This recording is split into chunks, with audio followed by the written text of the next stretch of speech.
Avis vascular centre మన దేశంలోనే the best varicose veins hospitals.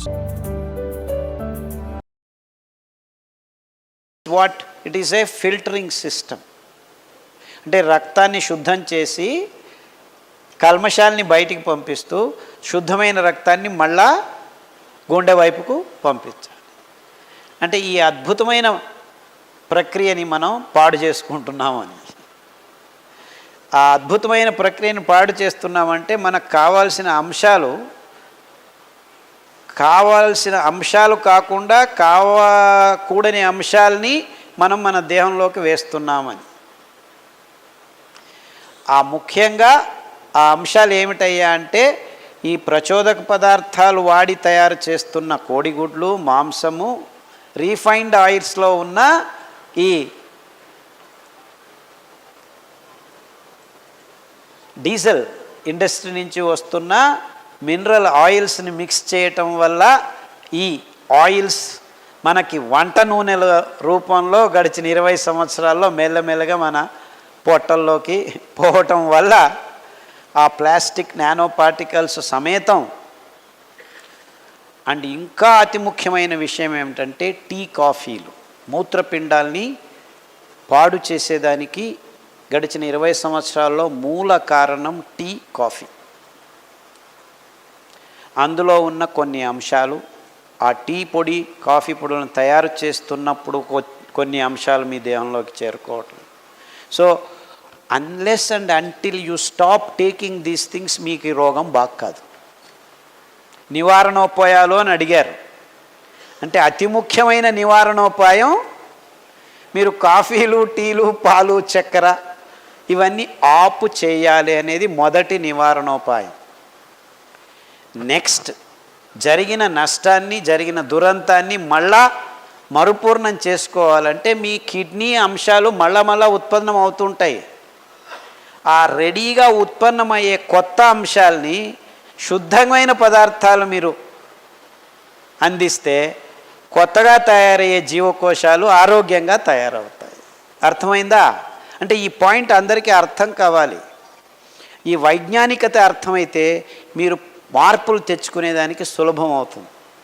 ప్రజ్ఞ, జ్ఞానం ఈ రెండు నిజమైన మార్పుల్ని మనిషిలో తెచ్చేదానికి కావలసిన విషయాలు. మిగిలినటువన్నీ వేరే. ప్రజ్ఞతో, జ్ఞానంతో ఎప్పుడైతే మార్పు జరుగుతుందో అది శాశ్వతంగా ఉంటుంది. అందుకే నేను ఈ విషయాల గురించి మీకు ఆ ప్రజ్ఞాపూర్వకంగా విశదీకరించేదానికి ప్రయత్నం చేస్తున్నాను. ఏం జరుగుతుంది, ఎందుకు జరుగుతుంది, దాన్ని మనం ఏం చేస్తే నివారణ చేసుకోవచ్చు.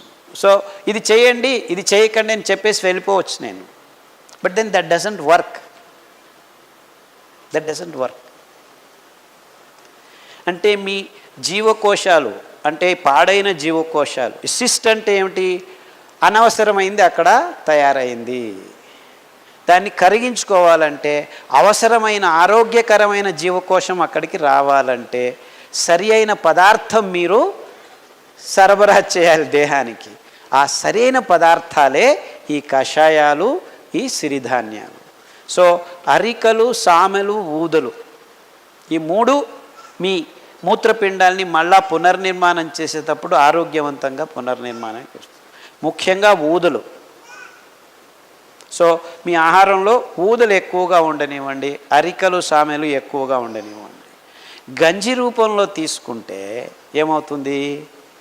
ఎస్పెషలీ గంజి మీరు సాయంకాలం నానబెట్టి 1 లోట ధాన్యానికి, బియ్యానికి, సిరి బియ్యానికి 10 లోటాలు నీళ్లు వేయండి. అంతే. కిడ్నీ అదే నేను చెప్పాను కదా, ఇది ఒక్కటే కాదు, నేను చెప్పిన అన్ని రోగాలకు సమాధానం చెప్తున్నాను. చాలా ప్రశ్నలు ఉన్నాయి ఇక్కడ. కిడ్నీలో క్రియాటిన్ ఎక్కువైనప్పుడు కాళ్ళు వాపు అవుతుంది. ఆ కాళ్ళు వాపు అయినప్పుడు హృదయానికి కొడుతుంది. హృదయం సరిగ్గా పనిచేయదు. ఊపిరి ఆడటం తక్కువ అవుతుంది. శ్వాసకోశాల రోగాలు వస్తాయి. ఇవన్నిటినీ ఒకదానికొకటి లింకులు ఉన్నాయన్నమాట. ఇవన్నిటినీ మీరు దూరం కావచ్చు. అరికలు, సామెలు, ఊదలు, గంజి రాత్రి నానబెట్టి 7 నుంచి 10 లోటాల నీళ్ళల్లో నానబెట్టి ఆ నీళ్ళను పారవేయకుండా పొద్దున్నే మట్టి కుండలో చిన్న మంటలో 15 నిమిషాలు ఉడకపెట్టి గంజి తయారవుతుంది. ఒక పంచి ఖద్దరు పట్ట దాన్ని కట్టేసి మూత, దాని మీద మూకటి పెట్టండి, మన్నితో తయారు చేసి సాయంకాలం వరకు ఆగితే ఆ ఉడికిన గంజిని ఫర్మెంట్ అవుతుంది, అంటే పులిసేదానికి మొదలవుతుంది. అప్పుడు వైవిధ్యమైన సూక్ష్మజీవులు, మన దేహానికి మంచి జరిపే సూక్ష్మజీవులు మైక్రోబయోమ్ అంటారు. ప్రాబ్లం ఏమిటంటే మనం ఇప్పుడు ఈ ప్రస్తుత కాలంలో ఏమొచ్చినా యాంటీబయాటిక్స్ తీసేసుకుంటాం. ఇన్ఫ్యాక్ట్ మన దేహంలో ఆ మైక్రోబయం నాశనం చేయడం వల్లనే సగం రోగాలు వస్తున్నాయి మనకి. చిన్న పిల్లాడు పుట్టి దూపుతున్నాడు తగ్గుతున్నాడు అంటే యాంటీబయాటిక్స్ 3 వారాలు. Though it is the last thing you should do. ఎందుకంటే మన నోటి నుంచి గుదద్వారం వరకు పచననాళంలో ఈ సూక్ష్మజీవులు మనకు తెలియని లెక్కాచారంలో, అంటే మన దేహంలో 100 జీవకోశాలు ఉంటే నిజంగా మన సూక్ష్మజీవుల ఆ మైక్రోబయము ట్రిలియన్ సెల్స్ ఉంటాయన్నమాట.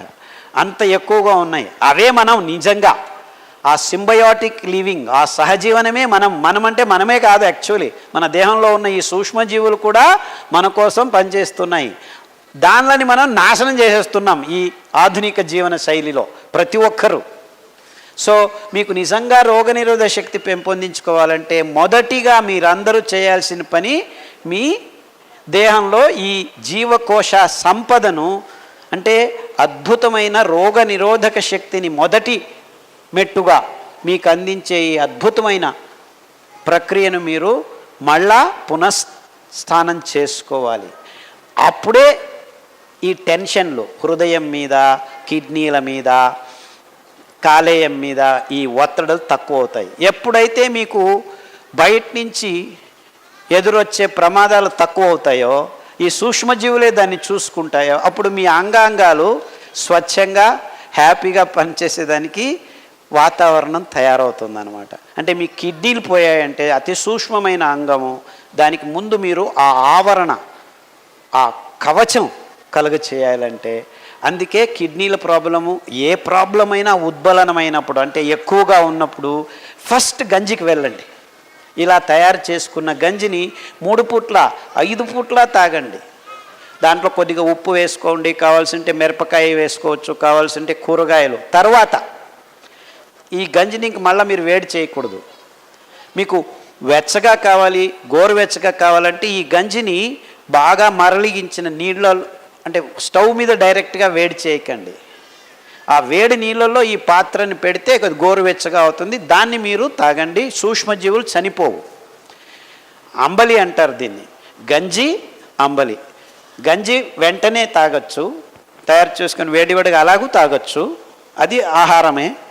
అంబలి ఈ సూక్ష్మజీవుల్ని కూడా నింపుతుంది. సామెల అంబలి ఒక రకమైన సూక్ష్మజీవులు, బూదుల అంబలి ఇంకొక రకమైన సూక్ష్మజీవులు. ఇలా వైవిధ్యమైన సూక్ష్మజీవులు మీరు నింపటం వల్ల మీ కిడ్నీ ఒక రక్షణ కవచాన్ని మీరు అందించిన వాళ్ళు అవుతారు. 6 వారాల్లో క్రియాటినిన్ 7 ఉన్నది కూడాను 5కి వచ్చేస్తాం.